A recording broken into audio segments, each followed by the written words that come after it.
谁是金正恩最信赖的女人？不是夫人李雪主，不是妹妹金宇正，也不是女儿金主爱，而朝鲜历史上首位女外相崔善姬，一个与金家毫无亲属关系却能身居高位的女性。她多次霸气硬刚美国，成为金正恩赖以仰仗的至美利器。那么她究竟是如何一步步走上朝鲜的权力高位的呢？崔善姬的身世颇具戏剧性。1964年出生的她曾是个孤儿，父母早年因故先后为国捐躯。不过幸运的是，被养父崔永林收养了。这个崔永林可不是普通人，是朝鲜的3朝元老，还做过金日成的大秘、金正日的内阁总理，在权力核心圈根基极深。有了这层关系，崔善姬算是拿到了进入精英阶层的入场券。他读的是朝鲜专门给精英子弟办的学校，12岁时又被送到中国读中学。崔善姬不仅了解中国文化，而且对中国怀有深厚的感情。后来他还被送往欧洲留学，先在马耳他学英语和历史，又去奥地利维也纳专攻外交课程，借此能讲一口流利的英语。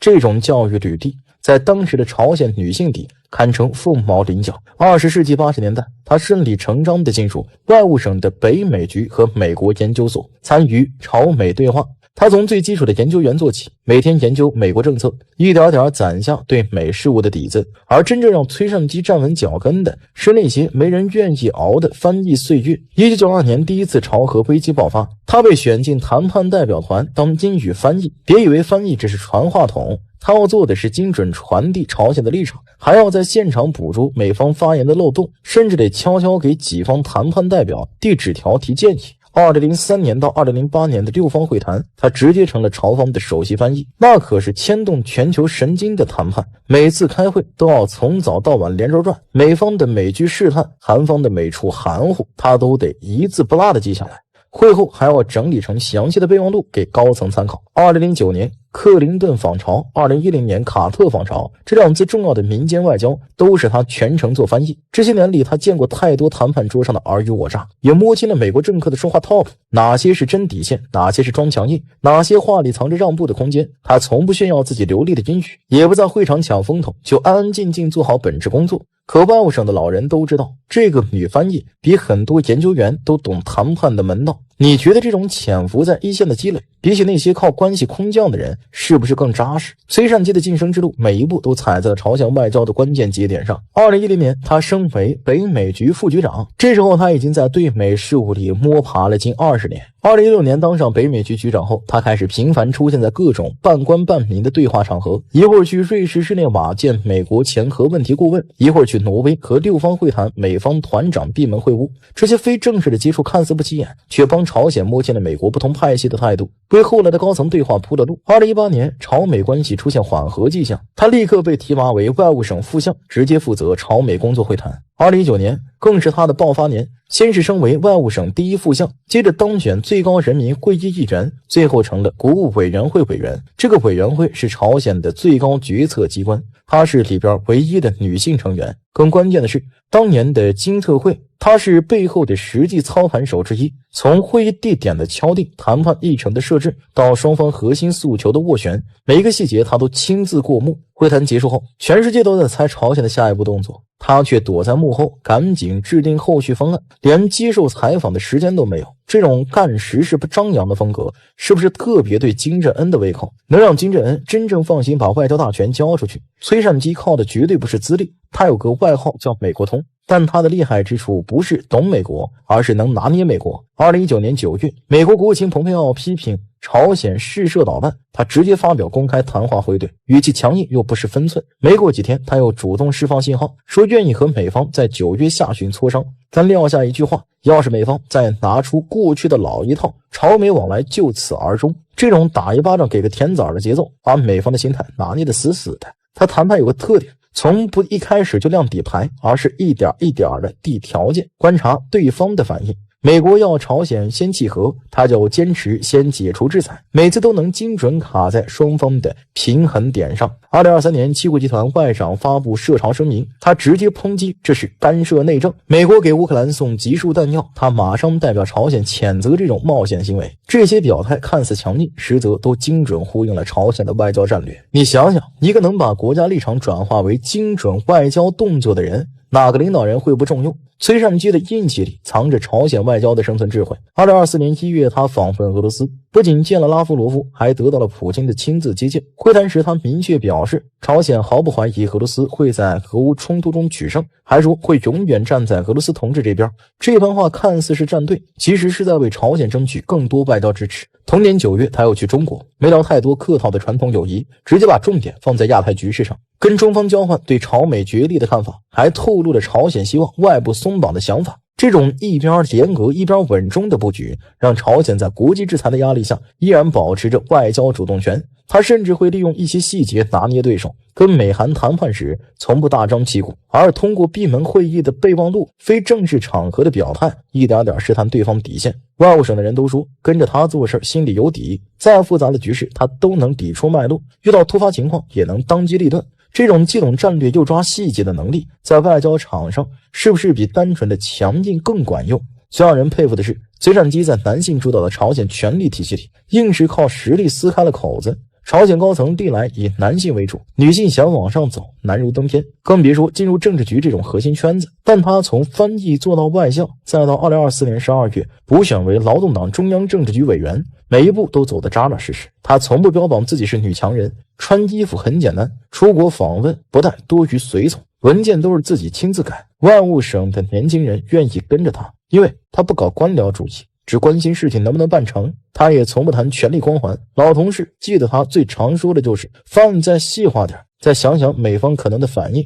2023年朝鲜新造核攻击潜艇下水，他还受邀行制平礼，这种荣誉在朝鲜绝对不是随便给的。他用实际行动证明，在朝鲜不是只有金家亲属才能身居高位，有真本事照样能被重用。你觉得这种打破亲缘壁垒的成功，是不是比靠关系上位更让人佩服？外界总猜崔善基的权力能稳多久？其实答案就藏在他的行事风格里。他知道自己的价值不是官位，而是解决问题的能力。朝美关系紧张时，他能顶住压力硬刚；有缓和迹象时，他能快速推进谈判；需要联俄稳中时，他能精准传递立场。2025年7月，拉夫罗夫访朝，他牵头举行第2轮俄朝外长级战略对话，把朝俄合作落到实处。9月又陪同金正恩访华，进一步巩固中朝关系。他就像朝鲜外交的定海神针，不管外部局势怎么变，总能拿出靠谱的方案。美国当局私下里说他很难缠，但又不得不承认他很会抓住局势变化的窗口。这种让对手忌惮、让己方信赖的能力，才是他站得稳的根本原因。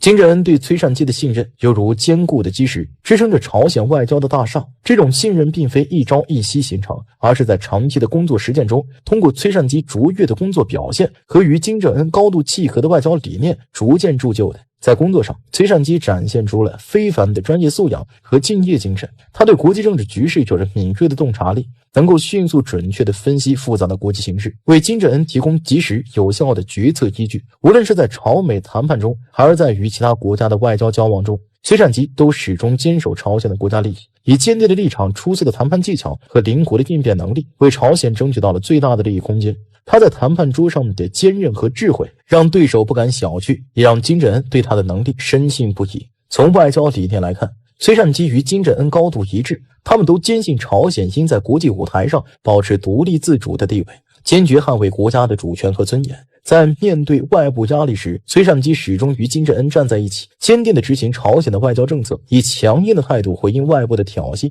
同时，他们也都积极寻求通过对话和谈判解决国际争端，致力于维护朝鲜半岛的和平与稳定。这种深度信任对朝鲜外交政策产生了深远的影响。一方面，金正恩对崔善基的信任，使得他能够在外交决策中发挥重要作用，为朝鲜的外交政策注入新的活力和思路。崔善基凭借其丰富的外交经验和对国际形势的深刻理解，为朝鲜的外交战略制定提供了宝贵的建议，推动了朝鲜外交的不断发展和创新。另一方面，崔善基作为金正恩的得力助手，能够准确地传达朝鲜的外交立场和政策意图，增强了朝鲜在国际社会的话语权和影响力。他在国际舞台上的出色表现，让世界看到了朝鲜外交的坚定与智慧，提升了朝鲜的国际形象。崔善基的故事本质上是实力胜过关系的最好证明。在一个被认为亲缘至上的权力体系里，他从孤儿到政治局委员，靠的不是运气，是30年如一日的专业积累，是对国家立场的绝对忠诚，是在谈判桌上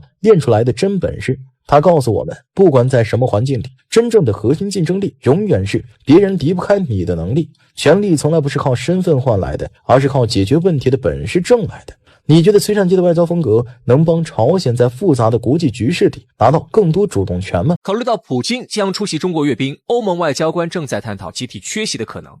本次93阅兵，中方提前数月就开始高调宣传，无论从宣传力度上，还是宣传中所透露出的阅兵规模、受阅装备上，都充分展现了中方对这次阅兵的高度重视。然而，在距离纪念日仅剩半月之际，欧洲媒体却放出风声，称为了抵制普京，欧盟打算缺席中国阅兵。果然，28号，中方公布外宾名单，欧盟主要国家领导人均不在列，只有欧盟知名刺头斯洛伐克总理菲佐前来观礼。对于缺席这样一场明显具有划时代意义的重要仪式，欧洲竟不以为耻，反以为荣。英媒路透社在中方举办的外交部记者会上，还在以傲慢自负的口吻向发言人提问，邀请西方政要参加阅兵对中国有多重要。这句提问的潜台词无非是没有他们这些西方国家的认证，中国的阅兵就不具备国际认同，场面再怎么盛大也是自娱自乐。显然，在这些欧洲国家眼中，自己就是世界主流的代表。如果将时间倒退200年，欧洲这样的态度当然没有什么问题，因为那时的欧洲凭借在工业革命中的先发优势，手握先进生产力，在全球化初期所向披靡。亚非拉地区大多沦为欧洲的殖民地或半殖民地，自然只能附和欧洲的意见。在这样的情况下，欧洲说自己能代表世界，确实有充分的事实依据。以中国为代表的第三世界国家不断发展，逐步缩小了与先发国家之间的差距，中国更是在很多方面实现了对欧美的反超。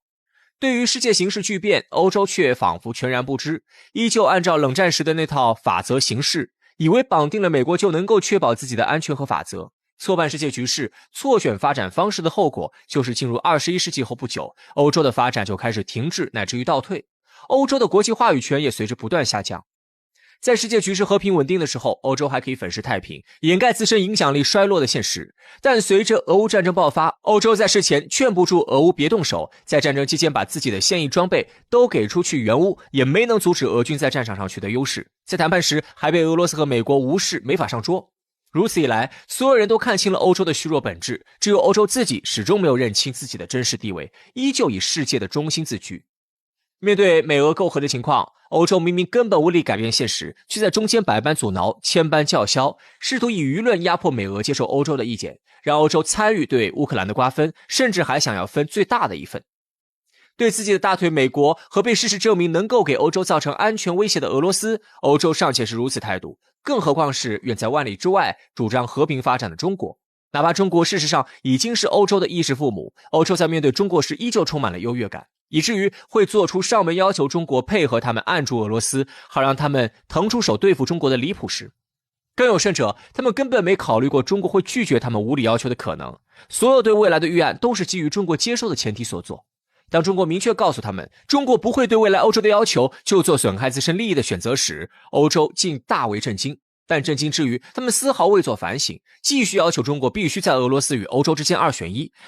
并且哪怕中国已经说得这么清楚，欧洲还是自认中国一定不会放弃欧洲。不过中国显然不会惯着欧洲的傲慢，直接给欧洲来了一招反制，希望能够用现实让欧洲清醒一点。原本欧洲找上中国就是为了在俄罗斯通过俄乌冲突破坏欧洲安全环境。美国在特朗普上台后大搞美国优先，发起全球贸易战，